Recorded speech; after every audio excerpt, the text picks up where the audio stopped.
friends, it's Kayla Moran and welcome back to the Let's Get Candid podcast. How's everybody doing today? Happy Thursday, good morning, good afternoon, good evening, whatever day or time it is that you're listening. So happy to be back on the mic with you guys. Today has been a really good day. I'm honestly happy that today has been a good day. I woke up and I feel like for the first time in about a week, I've had energy again and I've just been excited for what's to come in the day. And I think a lot of it has to do with my monthly mentee bee that I had on Monday night. And I got to see a friend on Monday night and I got to see another one of my really good friends yesterday. And it was just nice to be around people and be social again and just get out of my head and get out of my bubble. You know, sometimes working from home, we all rave about it, we all crave it, we all want it, but it's hard when you're in the same four walls and you don't necessarily have to leave sometimes. So it was good for me to get out of that bubble and just be out in the world again. And I've been exploring more parts of Miami that I haven't really explored recently. I've been going to some new neighborhoods, finding new spots that I really like, and that has been really good for me too. One thing that I've been working on is making friends in new and different places and meeting new people, and also trying new things and getting new hobbies. Because I think I talked about this, but one of my friends a couple of weeks ago was like, do you have any hobbies? And I was like, social media. And he's like, yeah, but that's work to you now. Like, do you have any hobbies that aren't work? And I was like, that's a really good question. I don't, because everything has become work. And I think I'm starting to become a little bit of a workaholic. And you know, that's not something it's not a bad thing, but it's also not a good thing. You know, it's good to have multiple sides, and I'm a very multifaceted and very multi-passionate human, and it's okay to have some things just be for fun and for me. And I want to get back into that. And I felt like today was the right time and day to do it. And I'm glad that my body and my environment, everything just kind of worked out. And with that, this week's guest is someone that I really look up to and admire, and she has been a great mentor to me in recent months since I found her on Instagram. And she has been doing the lawyer online thing a lot longer than I have. And she teaches people how to do that, how to build a firm all on their own and market it on social media and build the life of their dreams that they want for themselves. And that was my goal, you know, when I was finishing law school. That's what I wanted, and I'm so grateful that I have been able to meet and connect with people who have a similar goal. And the fact that she helps people do that is really cool and inspiring, and I wanted to learn more about how this came about and how she got started and how she approaches it. So that is what we dive into in this episode, and I really can't wait for you guys to hear it. And, you know, she went on this really amazing trip to Thailand with her fiance, and she talked about in this episode how she has things that she doesn't really share. She keeps things to herself. She keeps things private. She has a personal life that we don't see, even though she does share quite a bit. And that's something that I've really been working on as well, and just keeping my private life private and having a life outside of social media and outside of work and hobbies and things to do that I don't need to talk about, that I don't need to share because they're just for me and for my friends, for my family. And we talk a little bit about that on here as well. So I thought it was the perfect episode for this week. Funny how that worked out. And yeah, let's do a little suck and sweet of the week and then we'll dive right in. So my suck of the week is that this weather needs to stop being cloudy. Miami needs to decide if it wants to be rainy or sunny, because I'm over it. Like, we're not in full-on summer. We're not in hurricane season yet. Like, I'm enough with the afternoon showers. Like, I want sunshine. Give me sunshine. And other than that, I've just been having a lot of tension lately and just stress. I knew that I had been really stressed out for the last couple of months, and my body has caught up to me. You know, my period was irregular the last 2 months. Thankfully, everything is normal. I got checked out. I'm okay.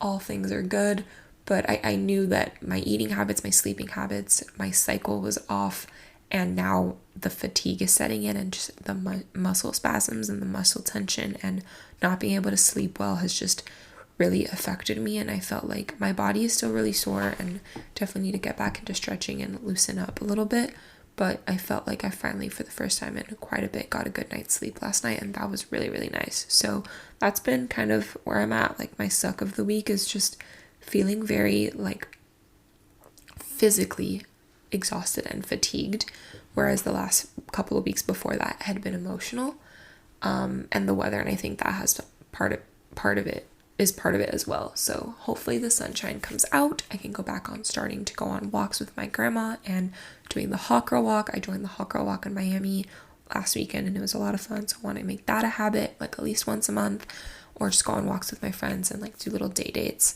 But yeah, so that's my suck of the week. And my sweet of the week is that I feel like I like that I have my energy back. I like that I'm excited about things again, and I'm really looking forward to see where this energy takes me, because I've missed it. And actually, one of my friends from college was like, don't let things get you down. Don't let people get you down. Don't let work get you down. Like, be 2016 brat Kayla, who took no shit from anybody and went forth with everything that she had, and she was just, she knew what she wanted and she went for it. And I was like, honestly, like, I like 2016 brat Kayla energy. I need to bring her back for summer.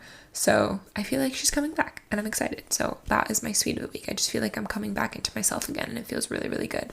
But enough of me rambling. I know you guys want to hear from Brittany, and she is someone that I had an incredible time recording with, and I think this episode is going to be really, really great if you are in any sort of professional career and you know that maybe the traditional version of that career isn't what you want, but you want to do something with it.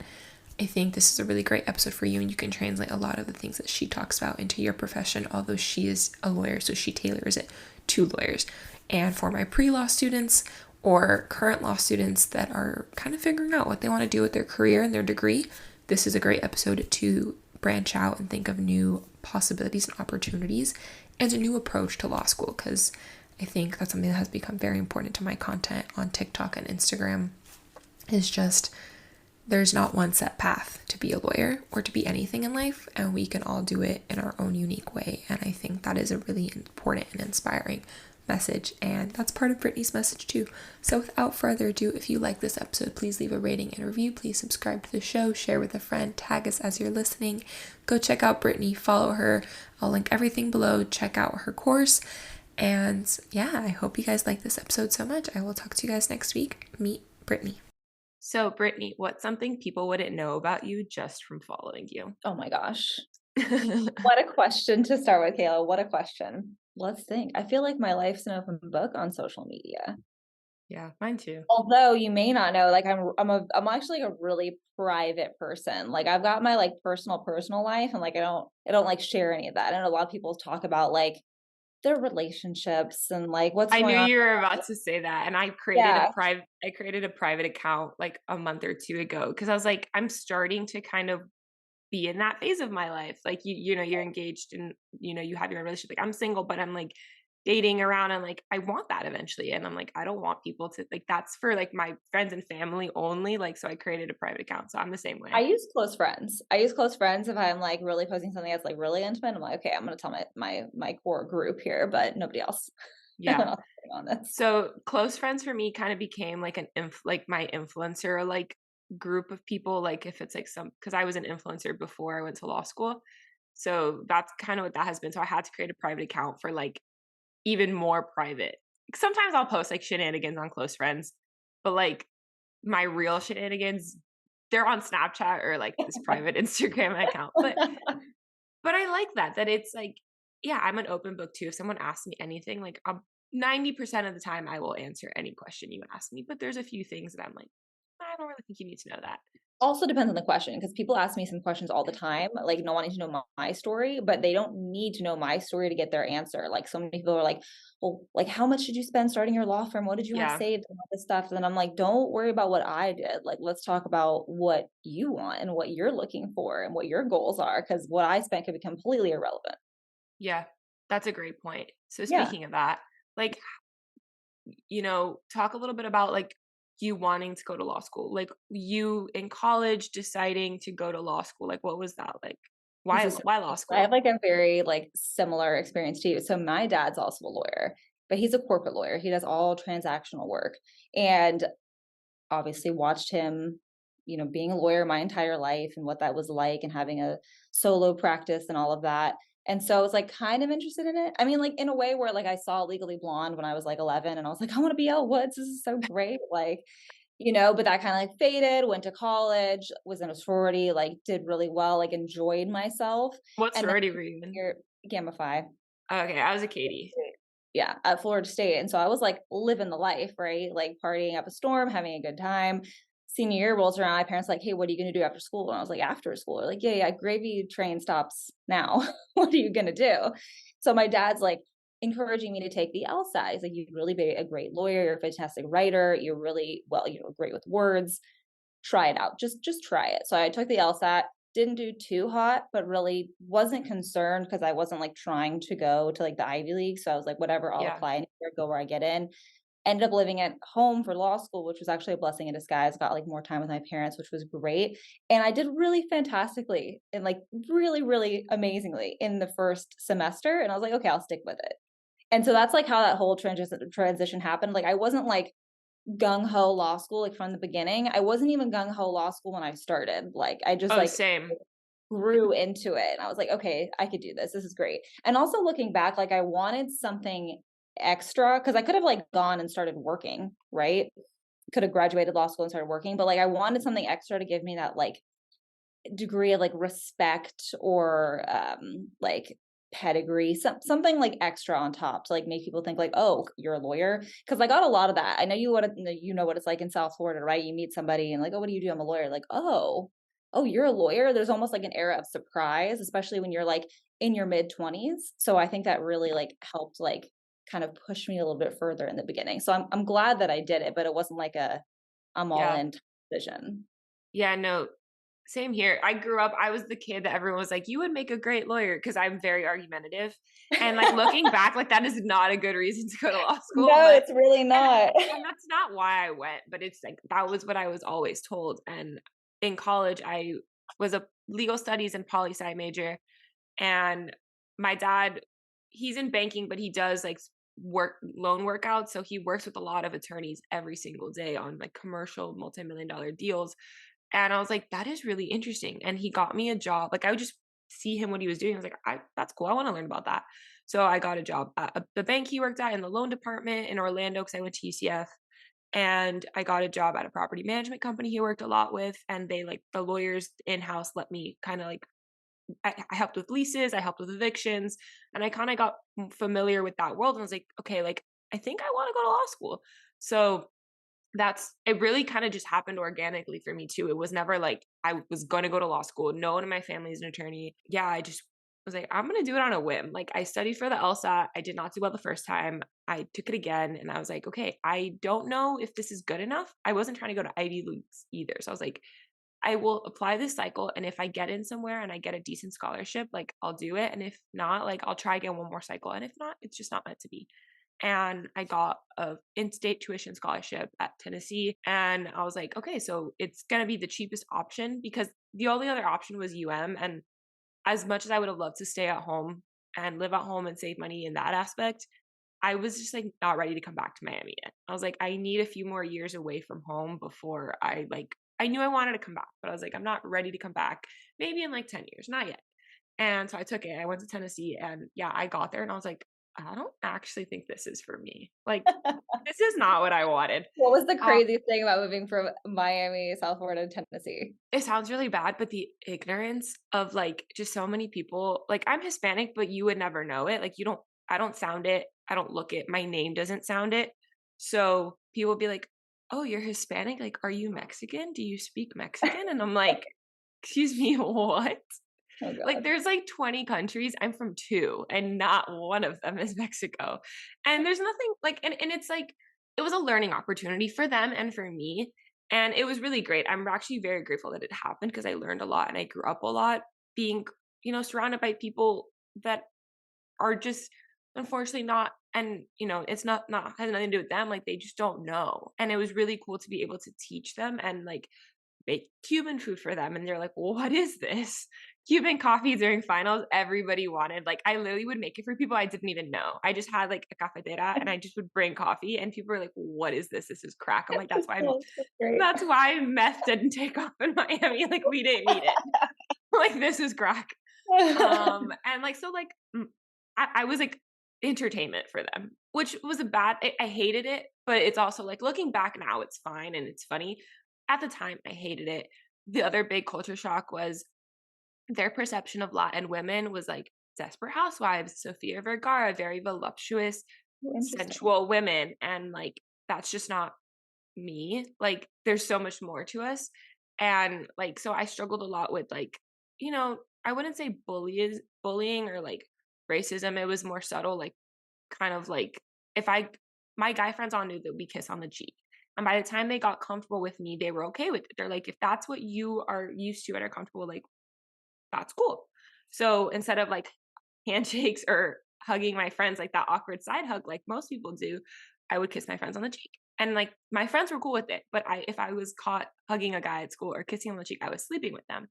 And so there was a lot of that. And it was like law school itself was just very rough for me on a personal level. I think if my personal life hadn't been such a dumpster fire with like that kind of stuff going on, and I had health issues too, I would have done a lot better academically. Like, I did not do well academically, but I liked learning. I've always liked learning, and I made friends with all my professors, and the friendships with the professors that I made truly is what got me where I am.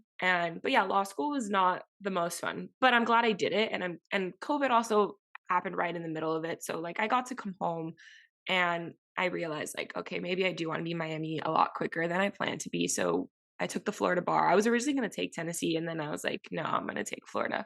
And if I want to take another bar and have both, like, and eventually move back up there, like, I can, but I don't foresee that happening at this point, especially since what I want to do, I don't need to be, it's federal. So I can kind of do it anywhere anyway. Yeah, it's crazy. Everyone's story is so different. And like, someone yesterday was like, I'm taking the LSAT. And they're like, do you have any advice? And I was like, me and my friend, she's a 3L at UM, and her and I literally at the exact same time go, don't, like, don't go to law school. He's like, what's your biggest piece of advice? We're like, don't go. And he was like, why does everyone say that? I'm like, because everyone's story is just so different. And like, there's just always something. I'm glad I did it. I'm glad I get to be a lawyer. And yeah, it's that respect thing. It is really nice. I'm still like, wait, I'm a lawyer? Like, when people are like, ask me that, I'm like, I'm a lawyer. Like, it doesn't feel real because it hasn't even been a year since I graduated. I think as Yeah. I get a little older and like more confident in it, it'll be better. But right now I'm just like, holy crap, like I did that. That's That's almost crazy. how I felt in year one. Like, I was like, "Oh my gosh, I can put Esquire after my name? Like, ESQ, holy moly, who's trusting me to do Yeah, this stuff?" insert in emails, if it's a more official email or like something, like I'll put it in like my regular email and I'm like, wait, this is weird. Like, I can do that. Yeah. So what, did you go to Barry? Because you Yes. said you stayed at home. Yeah, So, yeah, okay. yeah, yeah. So I stayed Yeah. at my parents' house, yeah. I took the LSAT at Barry actually. 'Cause it was close to UCF. Yeah. So you went to Barry, you were finishing up. Like, what was your process like getting a job after law school? Like, everyone, like, there's this big, like, on campus interviews and like you have to get a job and like big law. Like, was that your path, or like how did it all happen for you to kind of get to where you are now? Did you go to a job first, or? Yeah, so big law was, like, never it for me. I was not, like, I didn't need, like, that pedigree. I didn't need to be, like, Yeah. big law. Like, I had a professor that I loved in law school, and she was telling me how she got a big law job out of law school, and, like, she was like, somebody, it was in Seattle, and someone's like, "Do you like Seattle over Florida?" She's like, "I don't know. I go to work, it's dark. I go to home, it's dark. Like, I have no idea." Like, I was just like, okay, won't be doing big law. But when my Yeah. dad was a transactional attorney, right? And I kind of wanted to do what he did. Like, I was really interested in like business and contracts. Yeah. I Oh, wanted to do transactional too. yeah, I was like, litigation was never on the table. Like, I did all the classes I did, they had the electives. It was all like contracts drafting, mediation, like nothing litigation based, which is hilarious now. Like, I wish I did motions and depots, but regardless, like, I was like going on that trajectory. And when I graduated, or well, before I graduated, I was like applying for jobs, and I was like trying to get a job in transactional. And what I didn't know it's all a bunch of just white hair. It's like a bunch of old men, right? And like, I mean, not calling my dad an old man, but like he like started out in like commercial law, and then he worked it up where he was like had all these connections of these businesses, and then started making those connections and having them be his clients, for transactional work. And now all he does is transactional. So my dad's like, why don't you try that route? Try to get a job in commercial law. So I got a job at like a mid-sized firm. It was actually out in Sunrise. So you were saying like you were ready to come back to Miami. I was like trying to get to South Florida, like so badly. Like I almost went to school in South Florida. I almost went to Nova because I was like, I want to be in South Florida. All of my friends from FSU, my boyfriend, everybody was here in South Florida. So I would come down here and I would hang out and party on the weekends and stuff.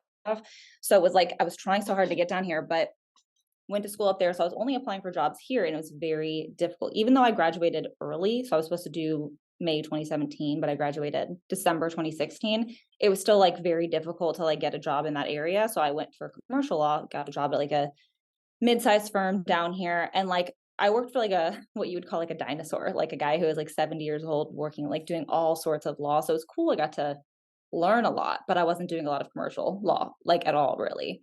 And I actually started doing insurance defense because that firm had a bunch of insurance defense. They had a huge department and they had a bunch of cases. And I made the mistake of telling one of the partners I needed to hit my billables. And she's like, "Oh, really? Well, here you go." Yeah, don't ever do that. Do not ever. And I'm like opening it up. Here I am. I'm like 24. I'm like, I've never read an insurance policy in my life, or I might have been 25 at that point. I've never read an insurance policy in my life. And I'm just like, oh my gosh, what did I just get myself into?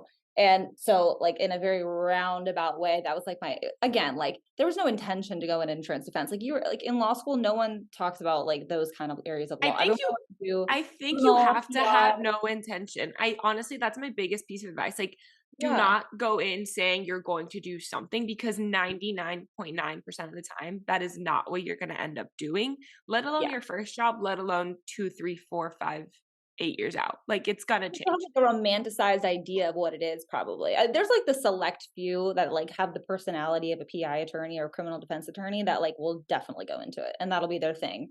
But everyone else is just like, oh, wait, there's another kind of law I can practice. Oh, wait, what is this thing over here? Bankruptcy? What's that? So it always changes. I would give the same advice, like do the motions in depos class, even if you don't think you're going to be taking motions and doing depos, you know? Yeah. I know I have a similar story. I want to do transactional, and by the time like 3L year came around and it was like, okay, like really it's time to start looking for jobs, I was like, I know I want to do trademarks and contracts, and I see a need for lawyers in social media and like helping out influencers. There's a lot of contracts, a lot of brand partnerships. There's a lot of courses. Podcasts are huge now. I want to that's kind of what I want to do. I want to combine my passion for social media and like help those people with my legal skills. And it's like, no firm is going to allow me to do that. That's not a thing. They don't think that's legit. So I'm going to have to go on my own. I kind of already had I just knew I was going to end up going on my own. And I was still hardcore in denial about it until like October. So literally like 3 months ago, I was like, why did I do this? Like, who let me do this? But I graduated and I was like, all right, I'm starting my own thing. Like, it is what it is.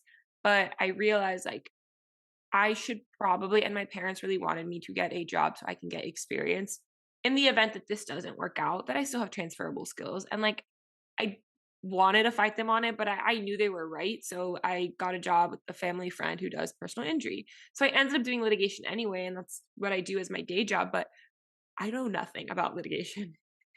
Like, I didn't take any classes that are I did civil pretrial lit and I did evidence, but like, I don't do like, that's it. Like, I did it for the bar. I did evidence for the bar exam. Like, I did not do it because I wanted to do evidence. Right. And like civil pretrial litigation, because as a law clerk, I did insurance on the plaintiff side. I did first party as a law clerk. So like, I was like, civil pretrial lit, like that's literally what I do all day. So it was an easy class. And I'm like, okay, whatever. But yeah, I've never taken a deposition. I have depositions in 2 weeks. I've never taken a deposition. I have mediation next week. Never done a mediation. I've done discovery. Like that was the extent of what I had done. But never a deposition or a mediation. I've been doing settlements, and I'm like, okay, I actually like this part. I did negotiations and I like that class. So that's very good skill for me, and I love it. And contracts, a lot of it is the same. So like, I'm good at that side of it. But like the actual litigating part, I'm like, I don't know what I'm doing, because that's not what I wanted. But I think you have to be open to kind of letting law school and like it just is going to change. Like you make connections and you like learn about something new, or like someone is doing something super specialized and interesting. And you're like, oh, like I would love to learn about that. And they'll throw you a project and it's like, oh, like, wait, I actually like this. Like one of my best friends does insurance and reinsurance. And I was like, what? Like I thought I knew insurance, but that's like a whole nother side of it. And I was like, Yeah, what the heck reinsurance is is, a completely different animal that you wouldn't know about unless you were first in the yeah. insurance side. And I was like, what is reinsurance? And like, she's like, this is the best way. She's a first year. She was like, this is the best way I can explain it. This is how it was explained to me. And I'm like, that's really interesting. And like, she's transactional. And I, to me, insurance was all litigation because that's what I knew. And Right. I have friends who do mergers and acquisitions. And I think it's really like super fascinating. I could never do it, but I think it's really cool. And so just seeing what all these people do. And I think you have to just have an open mind and kind of let it take you where it takes you. And I do like, the one thing I do like about big law, like at least in law school in the summers, is they typically like rotate you. So at least in Tennessee, like the firms in Tennessee, because they're limited, they rotate you and you do a little bit of every practice group and see which practice group needs an associate and the personality fit. And that's how they place you. Mhm. And so my friends got to try a couple different things. I was like, I wish I would have gone that route to like try more. And I love that med school does that, like the clinical aspect of it, because I feel like we don't really get that where you get to try everything. You kind of pick and then you're stuck to one thing until you make those connections or get a project to try something new. Yeah. And it's funny you say that because so my sister is an OB-GYN in New York, actually in Brooklyn. And so she had the same thing, right? Where like she had 2 years of law school, or 2 years of law school, 2 years of med school, where she was doing like a different clinical like every month or something. I forget how it works, right? So like she got to physically like hands-on try everything.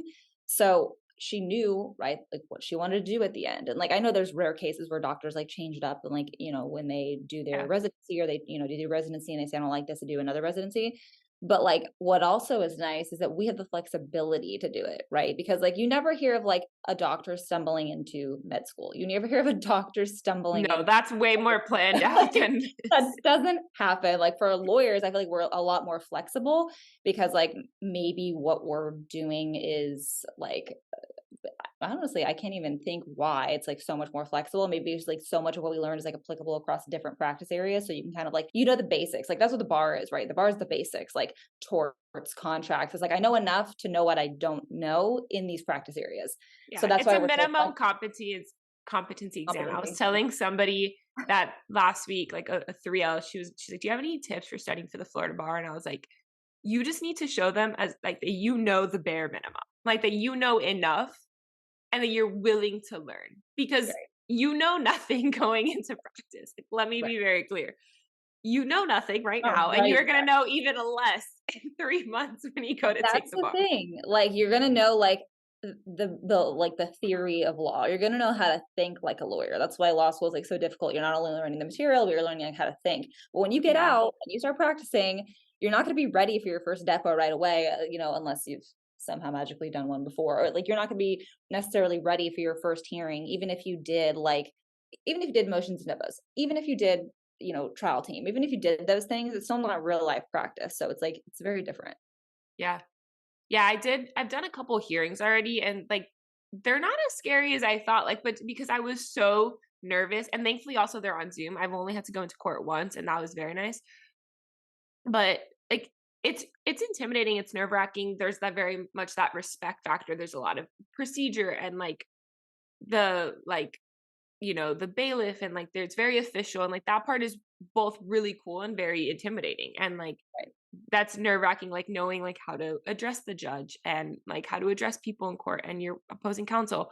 But actually like hearings are really, I mean, I've only done motion calendars, so I've also never done like a very intense one, but like they're pretty fast. And I was like, okay, this Yeah. isn't as bad as I thought, but I had like this fear of litigation in my head, which is funny because I love watching like and I know they're not realistic, but the TV shows and like growing up, like I loved watching Law and Order or, like all the different legal shows. And I was like, but I don't want to do it. And I was literally telling my dad the other day, I was like, it'd be hilarious. Like, why do I love this so much if I literally never want to do this? Like, I do not want to be in a courtroom, but I enjoy watching it. And I will now shoot out like, that's wrong. Like, I was like, no, can't do that. And my dad's like, why don't you do this? Like, if you know it, I'm like, I know it because of the bar exam, and that was not that long ago. Like, I actually know what the hell I'm talking about. That's something very clear. Why lawyers don't typically watch lawyer shows.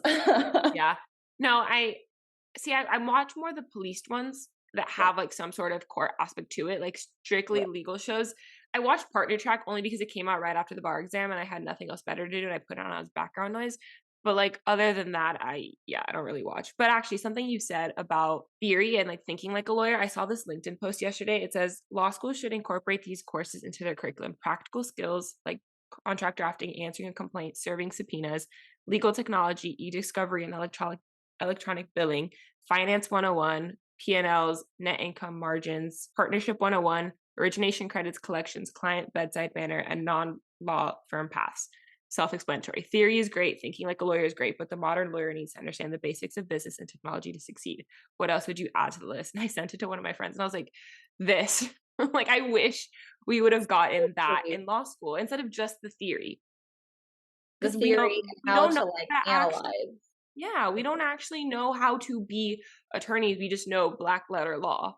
Yeah. And like issue spotting is great. And yeah, you need to know how to do that in practice, but there's so like most of the time it's client management, client Yeah. bedside manner, learning how to deal with the client. And like, Explain things to the client. Because if yeah, you tell your client, hey, listen, on your insurance case, we got a motion for extension of time, so we're going to submit the agreed order to the judge and figure out when the discovery is going to be. It's like, what what the hell did you just say? What does that mean? Right. So yeah, you gotta like break it down too. So you have to like know the theory, you have to know how to talk to the judge, talk to opposing counsel, what the case law says. it's But at people the same time, you management. have to be able to take all of that and break it down and translate it into the language of the layman too, which is like they don't teach you how to do that. Cause like all law school is like how to write a brief, how to do your appellate, like how to draft a bar essay, right? There's no like simplicity for No, clients. yeah, they make everything super complicated. I remember I got told the summer or this I graduated December 2018, so I graduated a semester early from college. And so that 6 months before I went to law school, I worked at a firm in downtown Miami. And I was like living the commuter life and everything. And I was like, yeah, I'm not doing this forever, but it's fine for now. And I remember my boss telling me, he's like, the way you are going to learn to write in law school is going to be very different than the way that you are going to learn to write for me these next few months. And I was like, I mean, okay, sure, whatever. Like, and no, it was right. Like academic writing is so it's just boring. Like the fact that legal writing professors have to read that all day, I'm like, I feel bad for you. Like it's one, it's not good. Second of all, it's boring. Right, just straight to the point.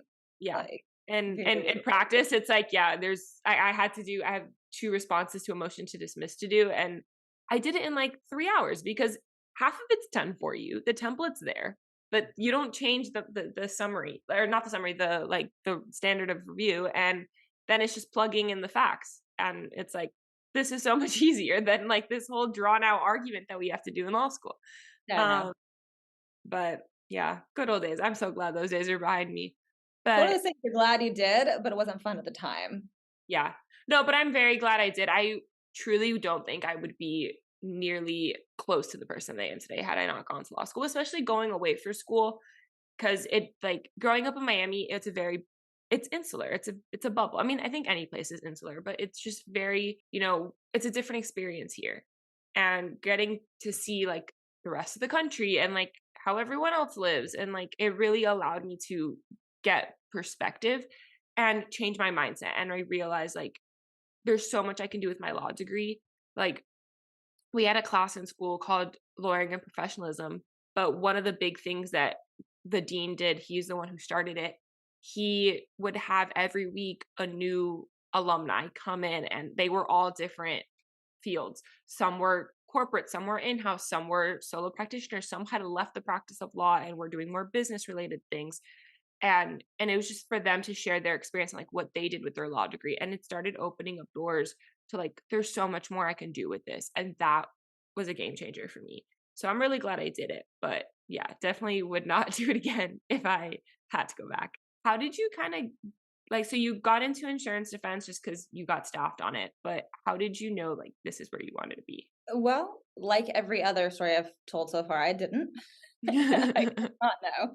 Because I didn't like insurance defense. Well, to be fair, I just didn't like working for like a big law firm. And even like mid-sized was big. Like I think there were like 30 attorneys or something like that. But like it was still like too big for me. Like I'm just like not a corporate girly. Like I'm not into that life. Like I don't want to like bring my lunch in every day and like say hello to 15 different people before I get to my Yeah. office. Like that was like never gonna be me. And like I didn't want to like sit in office wearing a suit. That wasn't gonna be me either. So like it just like all around wasn't a great fit to be there. Yeah. But I learned a lot. It was wonderful. And then I realized like, okay, not my jam. I don't like working with insurance companies. I don't like working in this corporate world. What else can I do?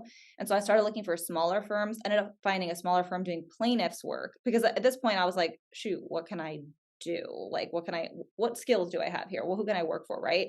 And I was all over the damn place because I was so sick of like doing this like day in and day out 12-hour day thing. I was like anything else. Like, I think for a moment I was looking at like recruiting too, which thank God I didn't go into that. But I was like looking at all these places and I found somebody doing plaintiffs insurance law. So I was like, cool, I know how to do insurance law, or at least I know enough so I can go do Yeah. the plaintiff side. Great. And it was like a very small firm and I loved it. I loved working there. It was like, it was only me and another attorney and the partner when I got there. And then when I left, I think there were two more attorneys. So it was like a growing firm. It was a good time. I got to wear jeans to the office and like we played music on the Sonos speaker throughout everything. So it was like much more like chill, laid back, like my vibe. But for as long as I could remember, I always wanted to have like a business. And I had like side businesses here and there, like things that I was doing like on the side, like through like Instagram or through like Google marketing. Also, I was like, always interested in like online business, online marketing. And when COVID hit, I was like finally kind of like, okay, let me just try this idea that I have. Because I wanted to do marketing videos. I wanted to do online marketing for something. And I was like, why can't I just do it for me? Right. I can meet with people on Zoom now because that's what I started to do. So I was like, why don't I just do it? And that's like what like sparked me doing this on my own. So it was like kind of the transition from like, I don't want to be in big law. What can I do? Into, okay, I'm at a small firm. I like this, but could I do this for myself? Because I was like that girl, like walking around the neighborhood when I was 11 years old, like passing out cards, like business cards for babysitting. Like I always wanted to like be an entrepreneur. I just didn't know for what. Like I didn't have like that Yeah. burning passion from day one. So like it kind of just built up into this. And like Jason, my fiance, was like a huge proponent of this. Like he was like encouraging, he was like, do it, go for it, go for it. And I was like pumping the brakes in the beginning. I was like, hold on, like let me just That like was mark. me until October. I was like, I knew I was supposed to Right. do it, but I was still like scared of pumping the brakes. And like I all my know. friends were like, do it. And my parents are like, we support you, but I think you still need to have some other job until you can financially support yourself. Right. But like, we support you. And I was like, I'm the one over here, like, this is what I want, but I'm still pumping the brakes. So I totally relate. My parents were not really on board at all. They were like, you've only been an attorney for 3 years. Like, what are you doing? Like, you need more I experience. had been an attorney for like a week. I know. But that's great that you had like the support there. People Yeah. were like, do it. Because like I wanted to do it, like a core desire, wanted to start my own firm, Yeah. wanted to have a business. But like it was just like, can I really do it? Oh my gosh, is it gonna be me? So I like had all like the same feelings everybody else has, but like thank goodness Jason was like a really like a proponent of like driving it home and like saying like you're gonna be fine, you're gonna be secure, we'll figure it out, whatever happens, blah blah blah. So like went for it. Went for it and it's been amazing ever since. Yeah, no, that's really cool. It's funny that you say like you always have that drive to be an entrepreneur. So I was never the kid that they thought was going to be the entrepreneur. They thought it would be my brother and my younger brother. He was always like, he was you, like going up to people. Like if they asked him to do something for them, he'd be like, okay, and can I have money? Like pay me. And he was a businessman since he was little. He would bartend family parties. Like there's literally pictures of a 7-year-old like in a suit. Like he would dress up like a waiter and like pour drinks at family parties. And he would go to weddings and he would dance for people and he literally pull out his pockets. Oh, And there's sweet. and I'm like, and I was not that way. Like I was very social and I would talk to everybody and I would run around and I was just like always around people and I liked connecting with people, which is still very much who I am. But I was not like a money person. I was never asking like I was never a businesswoman.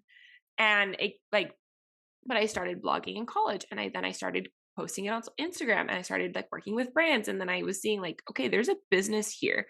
And I really like having a side hustle and something that I can call my own. And like, you know, I work I'm an intern or a law clerk or whatever side hustle that I had going on, or not side hustle, part-time job that I had going on while I was in school and college and law school. But I liked having like a side hustle, making some sort of money on the side and like something I can truly call my own. And that kind of started like the wheel started spinning and I was like, okay, like maybe I am entrepreneurial. And because by the time COVID happened, I was working with brands a lot more while I was in law school since I was like doing Zoom law. Like I could. And I was like, I think I want to combine the two. And my professor was shockingly enough, two of my professors who did the big law thing. They, actually, ironically, one was in Seattle and the other one was in New York. And they ended up being teachers at UT in the middle of nowhere, Knoxville. And I was in the clinic and I was a student attorney in the clinic. And my professor asked me, what kind of lawyer do you want to be? What kind of clients do you want to have? And I was like, I don't know, but I see a need for lawyers in social media. I don't know what this looks like. It's like January 2021. So like this is very early on into kind of where we're at now with it. And he was like, I don't know what that looks like, but I'll see what I can do. And a couple weeks later, he's like, do you know what the USPTO is? Do you know what trademarks are? And I was like, no, but I'll learn it. And I fell in love. And I was like, okay, like a firm's not going to hire me to do this. And like, I don't really need a firm. I can kind of do this on my own. And I was like, I guess I'm going to be an entrepreneur. And yeah, I got really lucky that my parents were supportive and all my friends, even though they are big law, they are really supportive of me because they just know that like, that's something I have in me. Like, I'm not a corporate girl either. I could not like, yeah, whenever I would have to go to work with my mom for whatever reason, and she says hi to 15 people, like, good morning, good morning, good morning, good morning. I'm like, oh my God, shut up. Like, just smile and wave. Like, do you have to say good morning 300 times? And like, they stop you for conversations and you never get to your desk. And like, she literally doesn't start working until 5 p.m. when people stop asking questions. That's when she can actually do her work because it's all calls and meetings and emergencies all day. And I was like, I don't want that life. And yeah, I kind of knew like I was going to go on my own, but it's definitely scary. And I think there's a lot to be said for the way you did it too, like giving it a real shot, looking for other jobs, working for a firm for 3 years or 2 different firms and realizing like, okay, now it's my time. Like part of me wishes I could have done that and stuck it out a little longer. But I think because of Zoom and like work from home culture and like all of that too, my class is we got very comfortable with kind of being on our own and forced to do it a lot more independently because we were all home, forcing ourselves to go to class on Zoom in our PJs. And we kind of like that. Like I have friends who work, they're not allowed to work remotely. They have to go into an office every single day, big law. So they're there like literally 12, 15 hours a day and they're miserable. And I was like, I don't know. Like, I'll go into the office if I need to, but I prefer working from home. I can do it from my pool if I really wanted to. And I'm okay with that. I want that.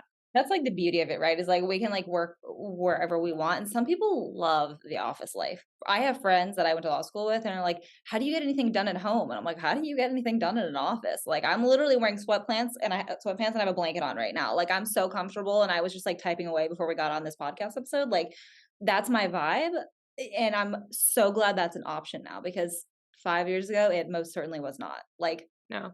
at all. When I started posting on Instagram, this was July of 2020, and like nobody was posting videos, right? People were like uncomfortable still with like Zoom hearings, right? So like trying to get their bearings for like. It's so funny now when like someone who's a dinosaur comes on and they don't know like, what's going on. I remember specifically some of the older attorneys complaining. They're like, "This is so difficult. I just want to go to the courthouse." I was like, "You want to get up, get dressed, do your hair, go Pay drive for parking." pay for parking, find the courtroom, sit there, wait for your case to be called, then leave and reverse the whole process." Like I literally get on and I'm like doing work. By the time my case to be called, it, and I it love makes it. no sense to me. Like you're there for 5 minutes, but it took an hour to get there and an hour to leave.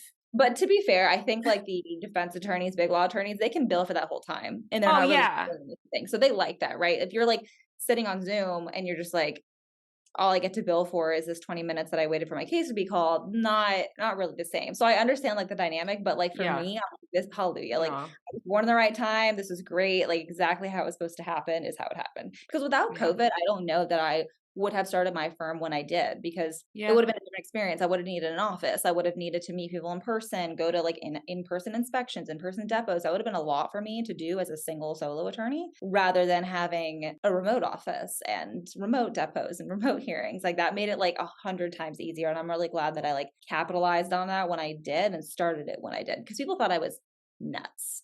for Yeah. starting a pandemic. Really, you're going to start your law firm now. How are you going to get clients? What happens if you like don't make any money? And I was like, well, we're going to try. Like, if No, I don't you make any were money, really go get another smart job.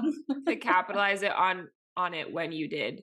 Yeah. Like the, and a lot of people did that. A lot of people started their own business. That was it was the great awakening, spring awakening for people like, okay, like I don't have to be in an office all day. Like I have transferable skills and like a lot of people had side hustles or, for whatever reason they're like disillusioned with whatever they were doing and they're like, let's do something else. Let's change.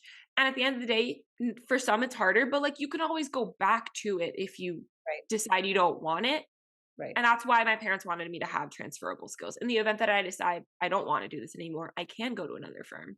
Right. And I still have my connections. I still stay in touch with the people that I worked for as a law clerk doing insurance. I have a personal injury job now. I used to do foreclosures and like post judgment discovery before I went to law school. Like I'm still friends with him. Like if I wanted to do that, I could. But Right. I was like, right now, this is the time to figure it out. And I have, I'm single. I have no overhead. I live at home. I can start it right now. Well, all I pay for is literally my car. And like if I go out to eat and like my own shopping expenses. Right. So why not? And if I decide I don't want this anymore, I can just change it. So I think it was really smart to capitalize it when you did. What was that like though? Like the online marketing, kind of getting into that space. Like for someone who kind of likes that, like the courses and the online marketing, creating the videos, the Google ads, like tell me more about that. I have no idea what you do. Like that side of it to me, I have no clue what you do. It was so you're talking about like when I first started like marketing for legal services? Well, that and like knowing like the online marketing space and using that to help you grow your business. Yeah, I mean, I was like always somewhat interested in online marketing. Like I would listen to podcasts and like read books and take courses. And like at the time, it almost seemed like a waste because like I was in law. Like I wasn't like building an email list and I wasn't like creating marketing videos and learning like what hooks were and calls to action were. Like I wasn't like deep. I wasn't doing anything with that, but I was interested in it. So I'm glad that I learned it when I did because it all came into fruition when I started posting like videos online, which came like half out of like a desire to do it, half out of like I don't know what else I can do right now because it's the middle of a pandemic and I'm bored, right?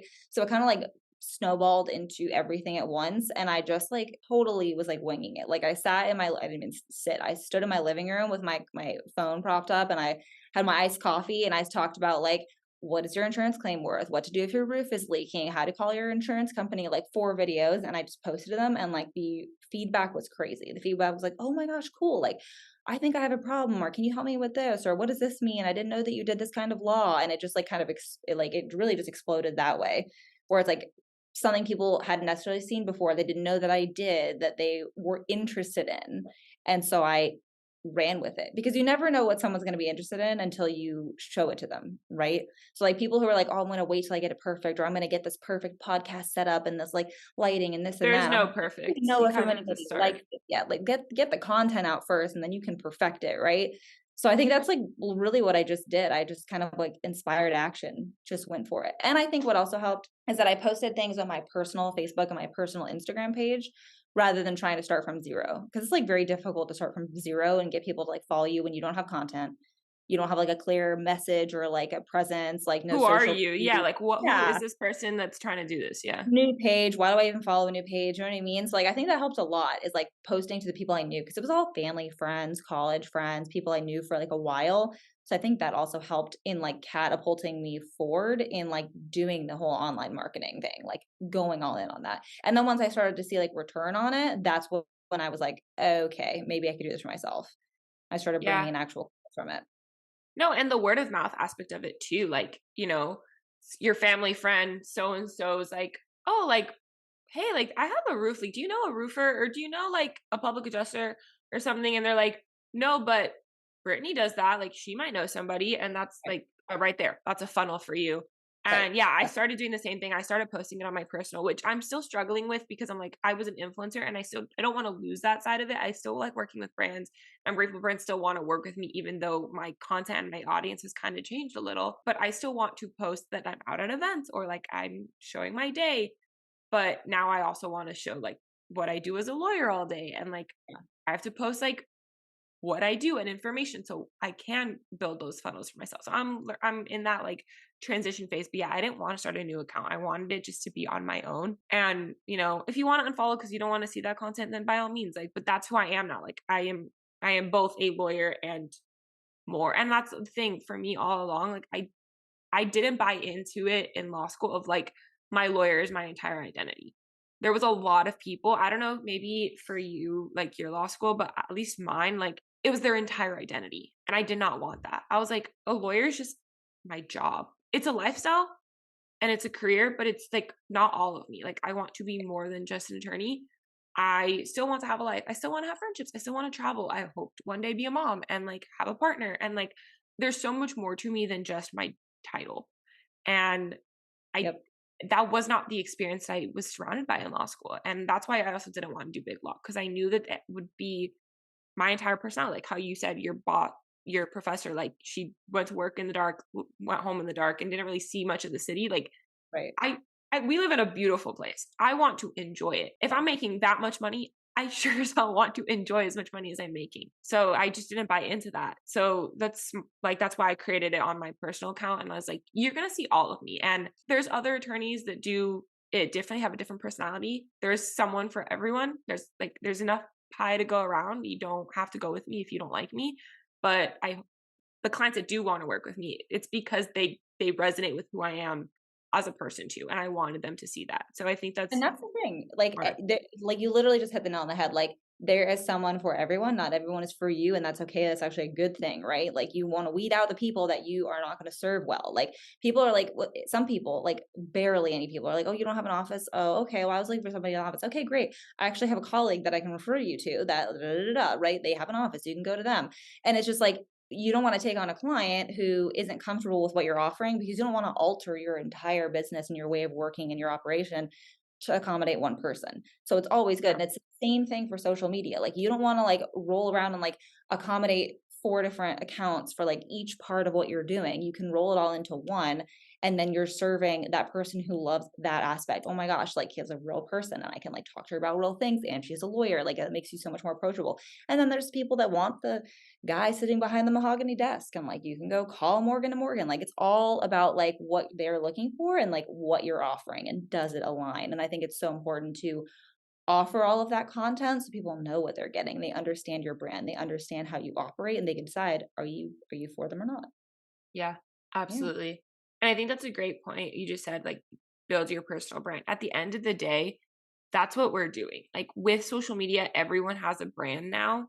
Even if you're not trying to be an influencer or online marketing or whatever, everyone has a brand now. And using like that's how people are going to know you as and like you've built Lawyer Britt, that's your brand. And people come to you because they know what you create. And then people come to me because they know what I create and what I'm about. And I think there's so much to be said for that. And for someone who wants to kind of get into this, like start whether they're lawyers or accountants or whatever professional services they're offering or, any services, um, building a personal brand, like what are your tips for people wanting to build this personal brand and do the online marketing for their businesses and for their careers? So yeah, I mean, for any personal brand, you just got to get clear on like who you are slash who you want to be, right?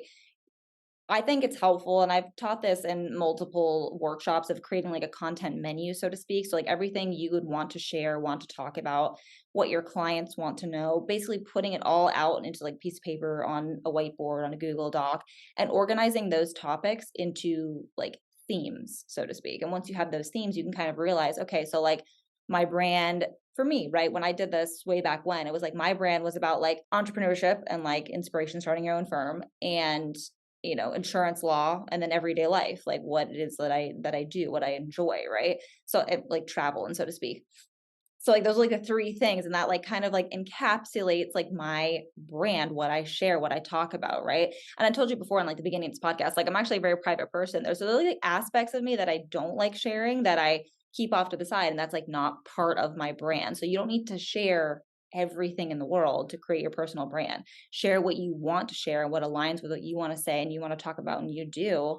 And that's how you build your brand. Everybody has a brand. It doesn't even matter like if you're on social media or not, if you are intentionally building a brand or not, you are what people perceive you as, no matter who you are, right? Everybody has a brand. Like the annoying neighbor down the street, they're a brand. They're the annoying neighbor, right? You have like the cool guy who always shows up at every party to just like, hang out, and he shows up and all of a sudden it's a crazy time. Like that guy's a brand. Like, so everybody has like their brand, so to speak. But what's great about social media is that you have control over what your brand is and how you're That perceived. perception. Yeah. Exactly. Yes. Yes. No, 100%. that's yeah. No, that was hit the nail on the head. My mom always used to tell me like perception is everything. And I'm like, I don't care what people think about me. Like I'm gonna be myself. I don't care what they say. But no, like realizing now, like, no, it is perception. And I don't know, like this is like a more on a personal note, but like for me, like, for example, like everyone in college knows me. Like there was always multiple Kaylas. So Kayla Moran, like everyone knows me as my full name. So I will not be changing my name when I get married because professionally, like that is my reputation. Right. Everybody in my entire life knows me as that. Or like, so because there was multiple Kaylas, I sometimes just got called Moran. Like it was very rare that I was just Kayla, unless that group of people I was surrounded by, there wasn't another one. But that was Right. rare. I guess I was named after like the Days of Our Lives character, so I guess everybody's parents in like the mid '90s was watching Days of Our Lives. It's hilarious. So yeah, personal branding is so important, and I like that you said like the neighbor, the cool guy. Like yeah, you have some sort of like Way. identifying Yeah. factor of Definitely for factor. everybody. So Yeah. it makes so much sense. But I Right. think it's really cool, like how you've built this, what you've built, and I think yeah, you said it earlier, like the generation we were in, like when we went to school, like the ability to do this and do it in a way that's never been done before. And for me personally, and I know for you because you teach this now, I love giving back and like being able to mentor people that want to do what I'm doing or Right. help them see what they want to do. Like that to me is so fulfilling and rewarding in a way that I know I wouldn't have had I gone the traditional law school like lawyer Right. route. Yeah. There's mentorship in those firms, but it's very I feel like it's very limited. And like I want to help people figure out what they want. And I know you do too. And I think it's really cool how you've been able to kind of one create this brand, but also like really like feed different parts of you in all the different offerings that you have. And that's something that's been really important to me too. Like I'm not just a lawyer, I'm an entrepreneur and I'm a person and I'm warm and genuine and caring and I want to help people and like schedule a call with me. Let's hop on a Zoom. Let's go to coffee. Like I want to learn about people and help you because at the end of the day, I was always that kid running around meeting people at parties and like I wanted to connect with people. That's still at the end of the day who I am. Right. And it's that is what I want my brand to be. And, hence going into trademarks too, like helping people legally protect their brands. Like it all kind of comes together. And I think you don't have to go in with one, like, I need to do this, or I need to have this, or this is how I'm be successful, or like, this is what people want or expect from me. Like, you can have the power to change it. And if you don't like something, you can pivot. Like, it's okay to start over. Yeah. Pivot, add on. There's so many options. There's no like one way to do it. Like I get a lot of questions and DMs and calls from people and they're like, okay, well, I need to do this, this, and this, this. And they want to like follow a checklist. And I'm like, Yeah. well, like what do you want? What's your end goal? Like let's think about that first, right? And then let's add on. Like for me, like I started marketing online for insurance claims. And so I built up the firm. And then I saw like a huge need to help like other younger people, particularly females, start their own law firm. So now I've like done like, and I wouldn't even say a pivot, but a big like add on to my brand of like accelerated CEO, help for starting your law firm launch, all these programs I'm putting out to help people do that. In addition to also running my law firm. So it's like, it's never just one. I don't want people to feel like they're boxed in and it's like, my brand is this. I can only do this. I can't share anything about that. It's like, well, what do you want to do? Like, open it up. We have so much more freedom now to be expressive and like post what we want to post. We're not like quite Yeah. so boxed into like being the female That was version. my biggest, that Yeah. was always something that really bothered me. Like, trying to fit myself into a box, like this preconceived notion of what people think of me or that I have to fit a certain mold. Like, I don't want to fit a mold. And if you don't like that I don't fit a mold, then you're not someone I really want to be around. Like, let me be myself and let me be all the things that I am. Like, Right. I was always that kid in law school. Another culture shock that I got, a lot of my female classmates told me that I was too much, that I was too passionate, that I was too loud, that I was too overwhelming. And I was like, at first it really got me down for like 1 year. That was something like I've found myself trying to become less than to make them like, and then COVID happened. And that's what I'm saying. Like COVID happening truly was the best thing that could have happened for me on a personal level and also career wise. Like I got to come home and be around my family and my friends again in Miami and be around people that are too damn much sometimes. But I was like, I need this. I need this vibrancy and like, I don't want to shrink myself down. I don't want to put myself in a box. If you don't like me, go like, that's fine. But like, I like me. I want this. Right. And so that's really important too, that, yeah, we don't have to fit into a box and like helping people do that, especially, yeah, women, like it's so hard because society and pressures and like, you know, if you go into like any program you go to college or especially grad school, like there's a path and there's a path that's been worn and a million people have done it before you and a million people do it after you. But that doesn't mean you have to do it too. And you can make it your own. And I think that's really important that you're sharing that and using yourself as an example too. And that's something that I like to do as well. Have you seen that movie On the Basis of Sex about like Ruth Bader Ginsburg and how when she first started out Yeah. in law school, like she's trying to get a job and nobody would hire her because she was a woman and like they already had women working or like these ridiculous things, right? So we had like a society where it was like unheard of that a woman was going to be working as a lawyer at a law firm, right? And arguing in front of the Supreme Court. And I was like, wow, crazy. So I'm sure people were thinking like, oh my gosh, that's too much, right? But then when it became normal and women were working in law firms, it was like, okay, that's normal. But like she can't have like a home life and a family. That's too much. Well, now we had a whole generation of our moms, right, who were like working and raising kids and doing all this stuff, right? And I'm sure it was just like, well, you know, that's normal now, but they can't work from home and they can't be business owners. And that's too much, right? So there's always like this level of like, you're going to have people that are thinking traditionally and like, oh, well, that's too much. Like you can't have no office. You can't work from home. That's too much, right? Well, it was too much 70 years ago for a woman to work for a law firm. So we've come a long way since too much, and we'll keep doing too much until too much is the same and normal. And the next step is too much, right? I don't know what that's going to look like in 20 or 30 years, but yeah, it's like a continuance. So whenever someone's yeah. like, oh my gosh, you're doing that. Yeah, I am. And it's normal for me. Maybe it'll be normal for you in 5 years. I love that. I love the way you put that. And yeah, I don't know what that's going to look like in 5, 10, 15, 20 years, but I'm excited to see where it goes and to keep like, as we get older, we're all evolving and we're all working towards figuring out who we really are and like, what we want, what we deserve, what feels right to us. Alignment. That's a big buzzword now, but it's very true. And that's something that while I was in law school, what allowed me to get to where I am today was my mindset. I was like, I saw the writing on the wall. I saw like everyone going through OCIs and being like trying to fit themselves into this pretty package. Right. Girls like, do I wear a pearl necklace? What color suit do I wear? Should I wear my hair curly? Should I wear it straight? And I'm like, just be yourself. Like do whatever feels right for you. Like if you do not fit into the picture of the firm, then maybe that's not the firm you're meant to be at. People don't want to understand that, and that's fine. But I was like, I saw the writing on the wall. I was like, I'm gonna have to change who I am to fit this narrative. I didn't want to be the token Hispanic girl at a firm in Tennessee. Did not want that life. And I was like, oh, all right, that's not for me. Where do I want to be in 5, 10, 15 years? What life do I want to have? Like, you know, and I was thinking like, I was 23, 10 years, I'm 33. I would hope at that point I own my own house and I get to have traveled to all the places that I've been wanting to travel. I'm trying to do 30 countries before 30. I have like 15 to go and then in 5 years.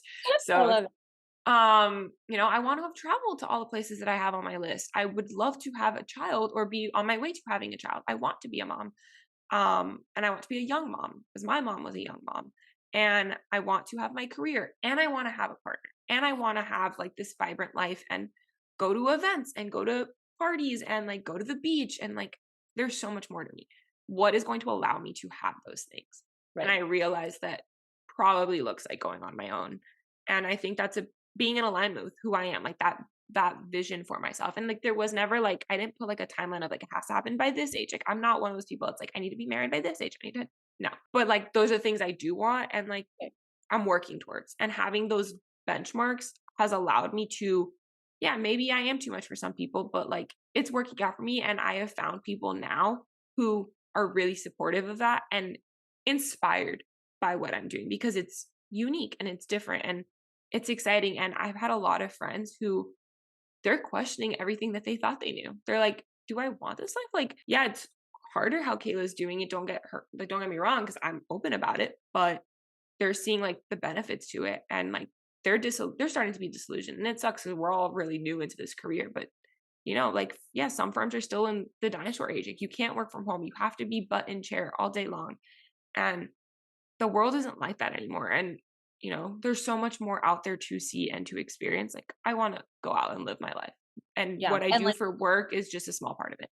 and I love that when you were talking about everything you envision, you're using the word and, right? It's like, and, I want all this. I'm not like saying this, or like, if that's okay, if I don't, this, but there's no separation of or anymore. Like, we can say and, which I think is amazing. And it's, and it's also not like we don't have to like box ourselves into even like a method. Like, I had a friend from law school who went out on her own very early and like learned very early on, like, I don't like marketing side. I don't like bringing in the clients. I don't like, Outsource. shooting You don't need people. to do I everything. like to, well, what she did is like, she like realized she didn't like that aspect. She just wanted to do the law aspect. So she found a firm where she could just do the law aspect, but have the freedom and flexibility, like it was her own place. So there's like so many options. Like, we don't have to stay in You something just have that to be we don't willing to ask love. for what you want, vocalize it, and ask for it. And not Exactly. everyone's going to like it and get it, but there is going to be someone out there who is intrigued and like, okay, tell me more. How do you want this to happen? And that's what my professors did. They didn't really understand, but they were open to hearing the vision I had for myself. And they're like, I see that there's a drive in you. Like, I like this energy. I want to help you achieve it. Right. And I talk to them now, like, one of my professors, I have a monthly call with her, just like personal life catch up now, like that we're colleagues, and also like helping with my career. She's been influential in that, and she's super like proud of me. And my other professor, he told me a couple weeks ago, he's like, I love that you trusted your intuition, because not enough lawyers even let themselves believe that they have one or trust in their intuition. And you listened to it. You knew deep down what you wanted, and you went for it no matter what people told you. And that's like, I'm inspired by that. Right. And I was like, that is the biggest compliment that I could have ever received, especially from someone I respect so highly too. I was like, wait, like, yeah, I looking back, like, I saw something a couple weeks ago. It was like, you can't fight intuition. You can't rationalize intuition. And if you can, it's not intuition. And I was like, that's what I've been doing. I've always had intuition, but I thought I had to be logical. I thought I had to rationalize and question, because that's what I was trained to do. And then I realized, once I started actually listening to my intuition, life got so much easier. Yeah. It flowed better. I wasn't fighting everything anymore. I just let it happen. And I've been the happiest I've been in a really long time, because I'm finally allowing it to just happen naturally, because I'm trusting that my intuition knows what's right for me. And that's how I want to live my life and my career. And like, if, like you said, like, if a client or a job, like, you have to change everything about yourself, and it just doesn't, like, I had that happen last week, and I had to let a potential client know, like, hey, this isn't going to work out. Like, I was trying to make it work and give you the concessions you wanted, but I sat back and I realized this actually doesn't. If I have to change my entire contract for you to be willing to work with me, that's not what I want. Yeah. They don't really want you as you are. Yeah. And I told her, I was like, I don't think you trust me.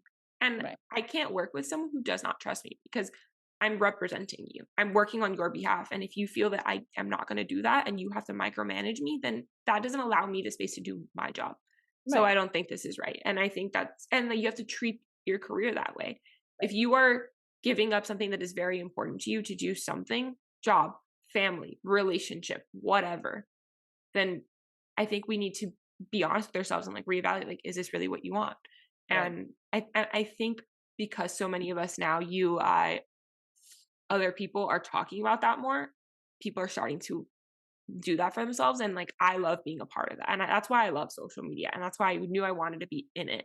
Because like, there's a lot of bad things, but there's a lot of really good things about it. And like, you and I wouldn't have the career that we have because Yeah, of we it. wouldn't have, and like, just like giving like smaller people a platform to share like their ideas and their thoughts and their life.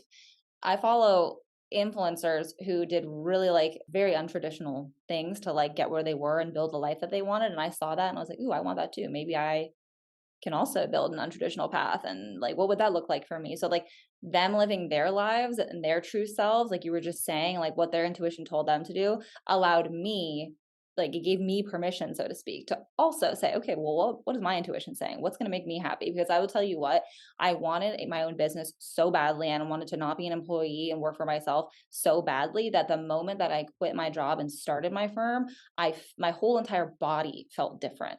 I felt like so Same. much less stressed. Yes, there's stress with like running a business, or stress with like being a CEO and having a team and a payroll to make, and like, bringing in clients, all that. There is like a stress quote involved, but it's completely different than the stress of doing something that you innately do not want to do. Like 100%. it's like we've had the feeling, so we can kind of like explain it and describe it, but it's hard for somebody else maybe to understand what we're saying. But once you start living like truly what you want to do, and like no f's given, like this is what I'm going to do and I'm going to figure it out, you're just, your entire body feels different. You feel like better. No, my professors, both of them, like they saw how much I struggled in law school on a personal life front, with friendships, with relationships, health issues. Like the amount of times I cried at school and people would catch me crying in the hallway because I was just so overwhelmed. My professors the other day, both of them were like, it feels so good to see you happy. Like they had seen me happy in like small years. Truly, they're like, I have never seen you this. Like I've always been animated. I talk with my hands. I'm very passionate, and I'm a little loud. And they were like, girl, talk. But now there's me in my element and in my home, and it like comfortable. And it was like, it's so refreshing to see you like this. And it's like, yeah, my whole vibe, my whole energy changed. I'm happier. I'm lighter. And yeah, like it's really hard to explain if you've never experienced it, but I want people to experience it, and I want to share my story so people can experience it. And when people ask me like they want to meet to learn more about it, and like when they say like that I inspired them, like that has truly like boosted my confidence even more. Like it's like, okay, like I'm on the right path. Like this, not only does it feel right for me, but like it's resonating with people. Like I'm going to keep sharing this, even if some people think I'm crazy and weird for sharing this part of my life. But like it's what got me where I am. And I think that's really cool. And for you as well. And like, I love connecting with people that are on that like level, but that wavelength too. Like that's the kind of people I want to surround myself with. Friendships, like everything. Like I have like a manifestation list of like, not just for my life, like the life that I want to have, but like for a future partner, and the friendships and how I want to feel in my life. And like that is something that's very important to me. People that are on my wavelength, whatever they're doing, I don't care what they do, but that is like they're being called to do it. Right. Exactly. Whatever that may look like. Can you talk a little bit more about like the courses that you offer, like how you can help people achieve this? Yeah. So I'm not sure when this is coming out, but I actually have a program that's launching next week called Law Firm Launch. And that is like the basic, like low level intro program, right? So like if you don't have a law firm yet and it's a little bit overwhelming to think about being a CEO and having all of this created, start with Law Firm Launch. And that will give you like the stepping stones to setting up your own law firm, the back ends, like how to get clients in the door, like setting up your practice management software, creating the entity, bank accounts, everything like not sexy, trust account, everything people don't really want to talk about. I just did that all like, so I officially launched the firm in January. Like I announced it, but I created the LLC in November. And like those 2-3 months that I was, doing all of these different things. And like, yeah, it's not fun. But I'm glad you have this course, because I knew to do it, because I just would DM people like, hey, I think I want to do this. Like, how did you do this? I just asked people like how they did it. Right. And I had the initiative to do it, and like people were really supportive and encouraging and willing to help. But like some people don't have the resources. They don't know who to ask, or they're too scared, or they're afraid that people are going to be like, why are you doing that? So I think it's really nice you have feedback. Yeah, they don't want to get the negative feedback of like, oh, well, why are you doing that? Or, you know what I mean? I think that's great that you did this and course. it's like very digestible, very easy. Like something that I actually looked for and was like trying to figure out like in the beginning when I was starting my law firm. I was like, okay, what do I need? What do I need to set up? What needs to be done? Right. And I made it like very basic, bare bones, just like a checklist involved with like, here's how to get there. And you can use the checklist over 90 days, over 6 months, 12 months, however long you want it to take you. But the point is you have like a guide, like a roadmap. Cause I get very basic questions sometimes about like, oh, like what bank did you use and how do you set up a trust? And I'm like, listen, this is a lot more I asked the same making it out to question. you, but I will outline it for you. And so I put that into law firm launch. So law firm launch is like starting ground, like ground zero, want to get off your, you want to quit your 9 to 5 the next 3 months. That's where to go. 6 months, 12 months, however long. And then I have accelerated CEO. So accelerated CEO is the next step. So for people that want to become the CEO of their business, not simply just a solo practitioner, they want systems set up. They want to have a team. They want to be able to take time off. They want to grow a massive profit. They want to scale. That's the program that will get you there. That will get you to the point person who's saying, okay, I've got a team now. I've got a law firm business that I'm growing to the point where if you want to hit 7 figures, then I do private coaching with people. So people that have made, I don't know, let's say $250,000, something around there, maybe as a solo, maybe with a couple team members, but they want to grow to the point where I've grown, where I've got an entire team to do everything in my business and I'm growing to multiple 7 figures. That's where I do private coaching because people usually need like a little more hands-on. So I've got something for people at every level, no matter where you're at, where you want to go. Like I would love to help people get there because I had a lot of like help from outside sources that weren't necessarily like attorneys. And it was kind of like translating that information into like what's good for a law firm. And so that's what I've put into all of these programs. Anything for like content, building a team, whatnot, that'll all be in Accelerated CEO. And in fact, Accelerated CEO includes law firm launch. So if someone's like ready to go, they can go right into that program. No, that's incredible. I think this will come out within the next month. So it'll be perfect. It's funny you said like you got it from other sources and you're like, okay, how does this apply to me? I did the same thing. My dad's in business. My mom works in fintech and operations. So she's the operations person. Like she's very familiar with systems and processes and all of that. And so I had like, they're my team. Like my mom's my accountant and my dad's my business manager and he does my taxes. And so like we will literally like, we'll be eating dinner, but we'll be having like firm meetings. And I'm like, okay, this is what's going on. And I like, my dad just did my taxes for this year. So we're going to build out my projections for the 2023 year. So kind of know where I need to be able to go on my own in the foreseeable future.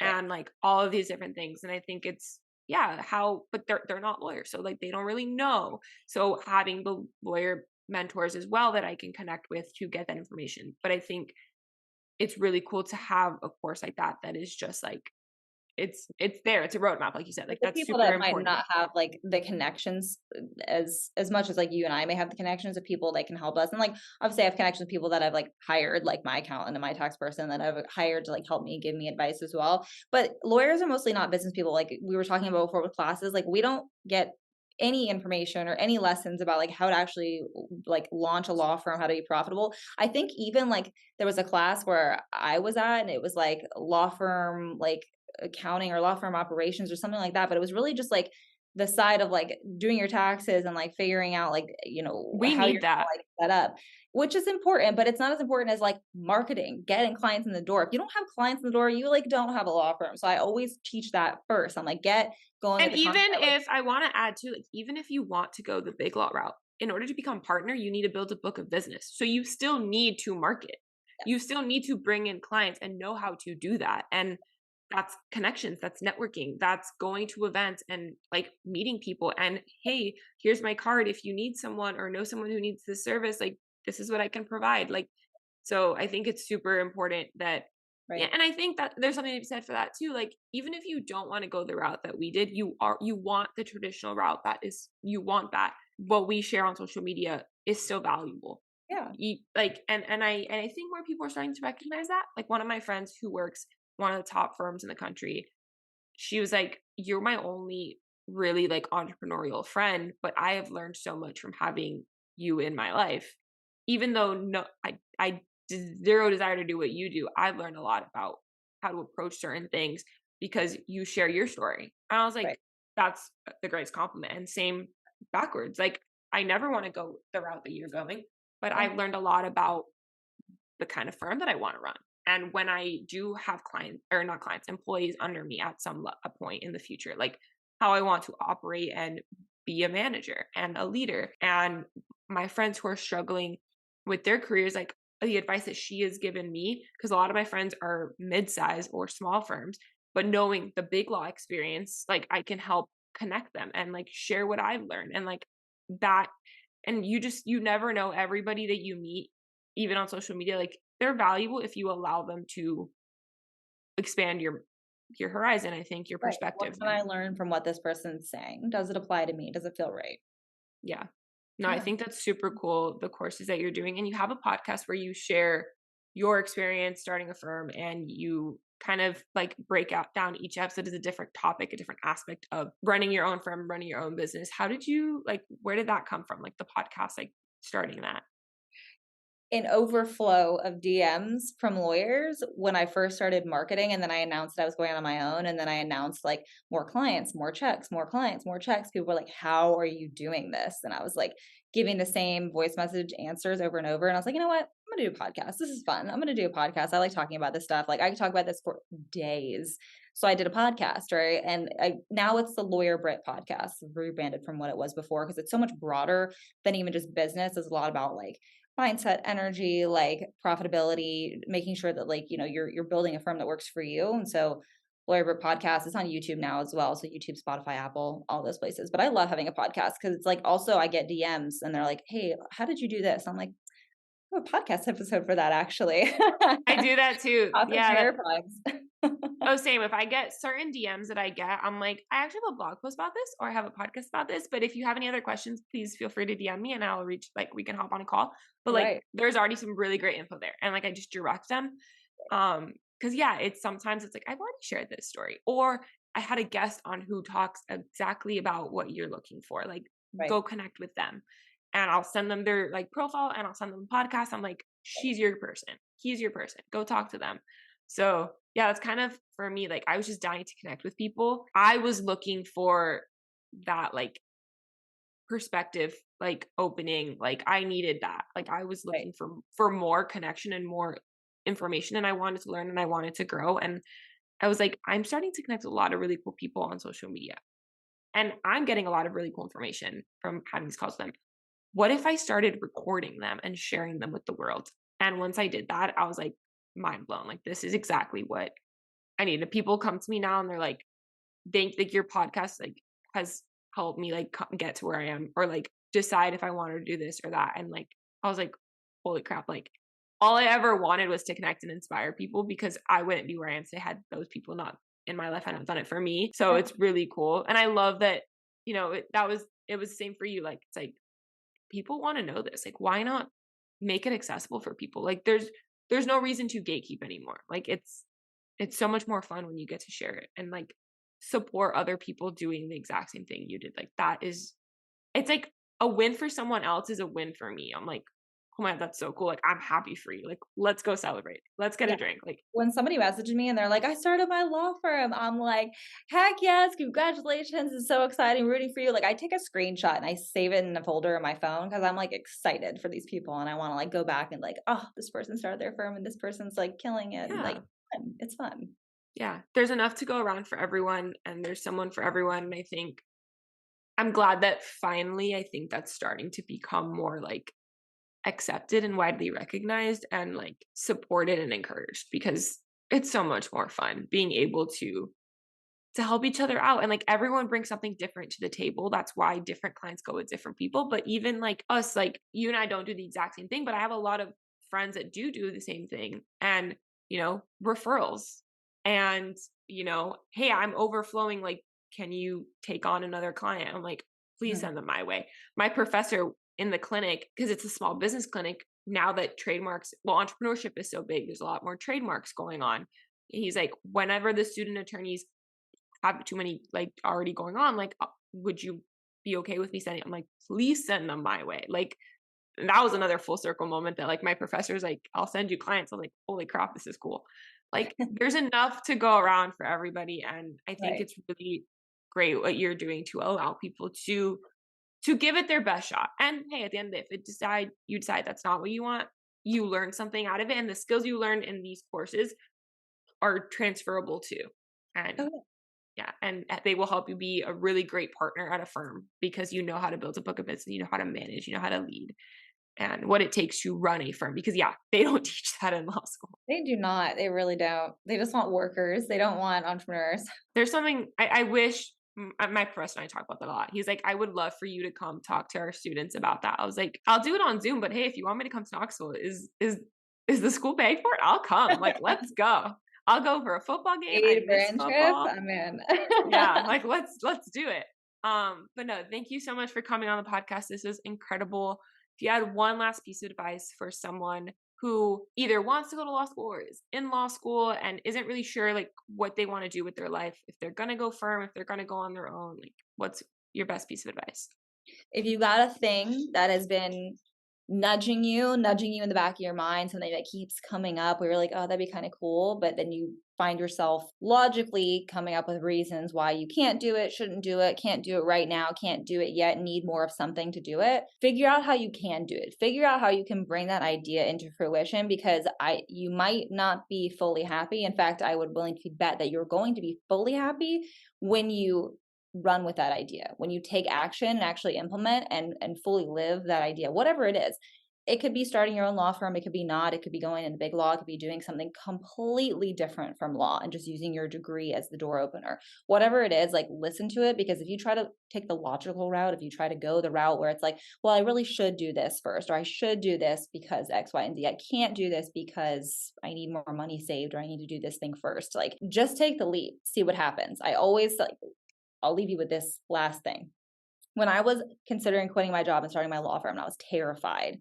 I was like, oh my gosh, what do I do if I fail, if I don't get any clients, if I don't make money? What do I do? And Jason's like, well, what would you have to do? And this is my fiance. What would you have to do? And I said, well, I'd have to go get another job. And he said, so the worst case scenario of you starting your law firm is that you're in the same position you're at right now. And that blew my mind to the point where I was like, I have to do this, because there will be a plan B. If you have a law degree, or if you have any, whatever you're doing right now, you have experience, you have skills that you can always fall back on. Try the things you want to do. Use that little nudge and just go for it. Yeah, I couldn't have said it myself. Like that was literally where I was at in October. And I was like, you know what? Like, I'm just going to go for it. And I'm now 3 months later, like truly, I would say, if not the happiest I've ever been, pretty damn close to it. Love it. Oh, that's awesome. So I love that. I think that's a great place to end. Thank you so much for coming on. Shout yourself out. Where can everyone find you? What's your handle and your podcast name so people can find you? I'll put it all in the show notes too. Yeah. So I'm very active on Instagram. You can DM me. I will answer you. It's at lawyer.britt with 2 T's, BRITT, lawyer.britt. I'm lawyer.britt on all the social medias, but I'm most active on Instagram. And you can also listen to me on the Lawyer Britt podcast. Cool. Thank you so much for coming on the podcast. Thank you.